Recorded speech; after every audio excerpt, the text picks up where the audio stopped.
The girl had a strange habit. She liked to put on a swimsuit, climb inside a doll's body, and stay there.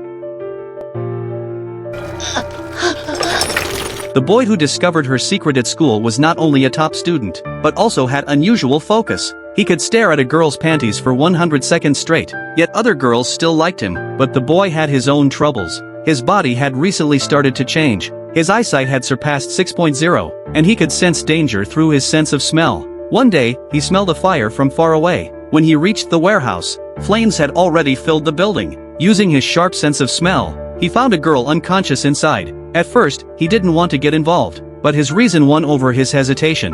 Moments later, he transformed into a doll and stood before the girl. It was the side of himself he least wanted others to see. Luckily, she was unconscious. He broke through the wall behind them and carried her out. But he was also drawn to her scent. He almost pulled off her panties, but in the end, he held himself back. After calling the fire department, he left quietly. The next day, the fire was reported on TV. At the same time, he realized his phone was missing. It held his greatest secret. If anyone found it, the consequences would be dire. Just then, the girl he had rescued found him. She had already discovered his secret. She admitted she had long noticed the existence of a monster, and said she was very interested in the monster boy. To stop her from exposing him, the boy sneaked into the girl's locker room during swimming class. Using her scent, he found her locker. He was suddenly overwhelmed by her fragrance, and grabbed her clothes, sniffing them wildly. He quickly snapped out of it, but after searching, he still couldn't find his phone. It turned out the girl had kept it all along. After school, she called him to the rooftop.